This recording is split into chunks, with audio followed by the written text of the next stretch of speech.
Hello and welcome to EvilGinger Miniatures. If this sounds a bit quiet, I'm sorry, but it appears to be a microphone issue. Don't know what the issue is, but it's not picking up as well as I would like it to, even though I've got the microphone right in front of me. Currently, we're in the middle of the night because it's the only time I can guarantee it being quiet enough to record things. When I went to record things yesterday afternoon, I was stuck with hammering, banging, angle grinding, and other builders' noises from next door. I really wish they'd get it done because it is being a royal pain in the neck for all sorts of reasons. Today, we're going to be talking about Baron's War. Now, I've talked about this before, and indeed I went and got this book, A Crisis, and I've been reading through it, and I think I understand it. A couple of small questions I still need to get around to asking on the forum, but that's about it. I only had a few bits and pieces of Baron's War period stuff that I could build up, mostly from a little care package sent to me by John Martin last year sometime. And this, as you'll see under the camera,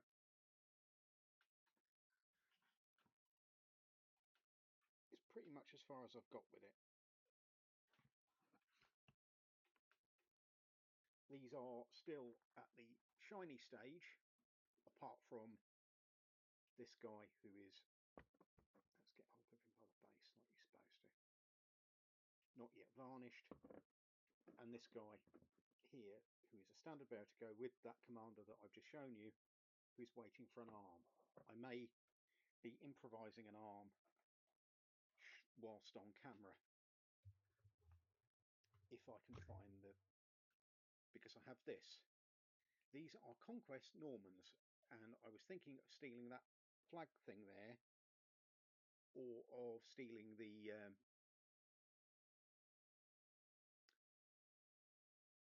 horn there. These are really nice sculpts, but as far as I'm concerned, they commit the cardinal sin of having arms attached to the back of shields. And anybody that does that should have their fingers chopped off, because it just makes the whole figure much, much harder to paint properly if you can't put the shield on separately. But as I say, if you can tolerate that, they're lovely figures. The other problem is that they've got scabbarded swords, and if you have them with a drawn sword, it looks silly. But this lance pennant thing looks really nice. It looks nicer than the one I did on my other standard bearer, which is still waiting for a decal, and I may very well use it. It would require a bit of chopping and the use of a War Games Atlantic Baron's War Foot Sergeant arm to mount the hand on. He also needs a musician, so I may or may not, I could make him up as either. But that's the last of my Baron's War Sergeants until I get a small delivery.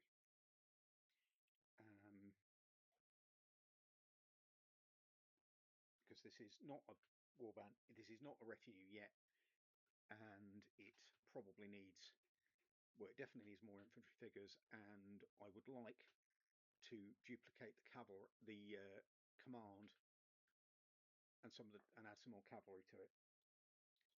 So I want mounted command, and I also want cavalry added to it.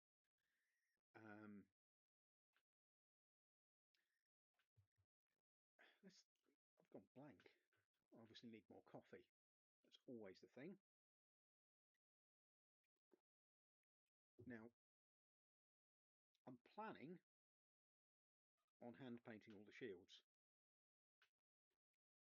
First commander is all yellow, and he'll have a heraldic marker in the middle of him. Second commander is red and yellow, and I'll probably do a quartered one for a third commander. And I might do some small, if I've got the rules right, some sort of lower grade infantry commanders with perhaps, that's not stable there. The trouble with this office at the moment is everything is balanced on everything else, and I really need to declutter and move into the workshop properly. It's also -4 degrees as I turned on the computer this morning, and I have had the central heating on for about half an hour while I've been faffing around getting ready, so it is tolerable to sit here for any length of time, but I'm definitely going to be going back to somewhere warmer as soon as this is all over. To continue, we have peasant with a bill, an agricultural bill, not a fighting bill, still at the shiny stage. We have a peasant archer, also made entirely out of the levy kit.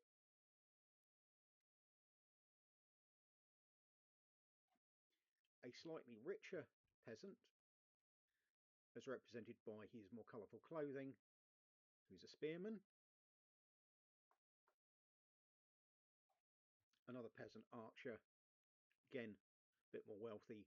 Pink was a hyper-masculine colour and is reasonably easy to get out of the sort of dyes they had available.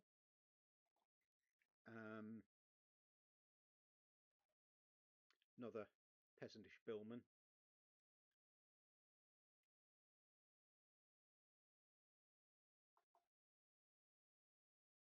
And a spearman. Eventually there'll be a little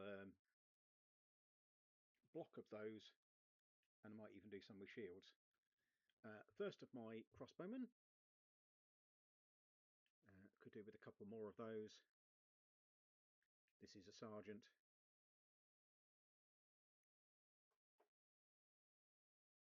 A foot sergeant with a proper bill, a fighting bill. And padded armour. Have I painted the belt on this? Yeah, this is always a thing when I'm painting, is I miss bits sometimes if I'm not careful. No, I haven't painted the belt on him, so that will need doing. But fortunately that can be done between before I matte varnish him. So I need to paint the belt on that one. So I'll just put that to one side. Then we have the Lord on Foot Standard Bearer. Again, he's got a plain shield which will have a have the same livery on it as the Lord's will, but I want a decal for that. The Lord's Musician, also built out of War Games Atlantic, and again I need a decal for the shield. And finally the Lord himself on foot, armed with a sword.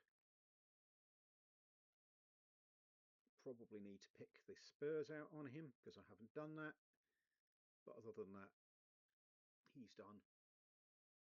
Just needs to be matted down and a decal put on the shield to give him some heraldry.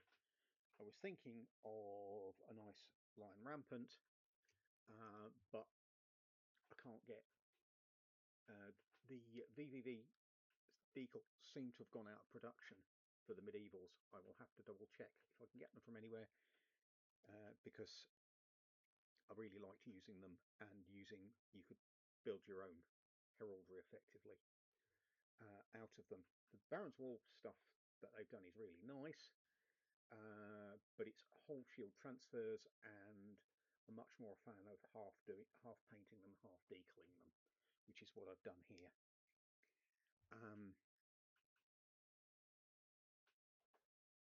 Because I think it gives a bit more personality. I will be using the Baron's War transfers for warbands that I'm building for the Etsy shop, which is another project that I have got in mind at the moment. Again, it's January, so everything is a little bit in the air. I've got deliveries potentially coming tomorrow and Wednesday, so I'll probably be able to make more progress on these and the other stuff that I'm doing at the minute. The market is underway, but I am still trying to work out what goes on what with the market and assembling things, mostly because I when I was a little bit depressed last year, had the genius idea of opening all the bags and doing it individually, doing it all together, washing it all together. And it meant that bits and pieces that should go on one thing have, I'm not sure where they go. So I'm having to go through the IGS website and basically look at what they did and what goes with what. It's getting there, but I need a day off every so often from it to get my head back together and do something else, which is why I'm talking about the Baronsmore stuff now. Goblin cavalry underway, waiting for the horses, and you'll see pictures of those, as are the other stuff I'm doing, the Hobgoblin project and the little dwarf project, Celtic dwarf project, which I am. That happens all the time. Again, I don't have enough space, and that was a razor saw and a knife that fell on the floor just then. Just adding to the verisimilitude, I really need to go and clean this office out and then go crawling on the floor because I have figures on the floor somewhere. Nowhere obvious because I'd have found them by now, and I also have some paint under the desk which I need to put back in because I knocked the tray it's in and some of it fell down the back, and it's generally freezing in here and it's not exactly encouraging one to do some work, but I shouldn't moan really, should I? But I will, because it's therapeutic and we all know that. Other than Baron's War, I've got a load of scenic stuff that I need to build downstairs. I've got awful lots of things to show you over the next few months, and as I say, I apologise for the sound on this. It might come through very quiet, but that might just be something strange with my sound. I have already discovered that I've got 2 dead mice, including the very new one of these that I bought for the main computer, and I'm having to use the one that I normally use in the laptop as the mouse. Again, it might be the cold that's getting to them. I don't know. Batteries and cold don't respond very well, even though that's not a battery. And USB ports, I hate USB ports. They are iffy-ish things, and I probably need to get someone to check mine over on that computer to see if it, on the big computer, to see if it's actually working. They're all working properly.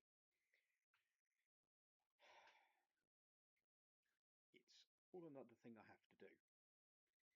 But mostly I'm getting on with stuff and things are coming along, and there are things for people to see on the website regularly, and there'll be other projects coming.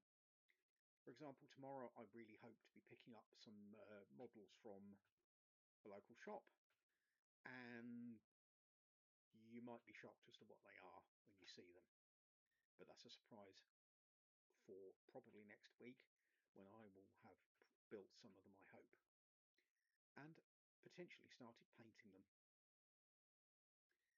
What else have we got on? General organising, tidying, sorting out stuff, possibly some stock check on the models behind me, of which there are quite a lot, and growing every day. So, given how cold it is, I might be calling it about now, before I quietly freeze to death, because the central heating, even though it's been on for about an hour, hasn't really made that much of a difference. And the coffee is getting cold, so that's not warming me up. So I might call that there, but expect more from me as it warms up, and expect more from me as the building noises next door decline, and there is a considerably less bangings, crashings, and other assorted noises, which make it very difficult to impossible for me to record in the day. Anyway, that's me for now. Thank you very much for listening. I will, of course, be premiering this at 7 o'clock on Tuesday. So take care and hopefully see you in the chat then. Bye.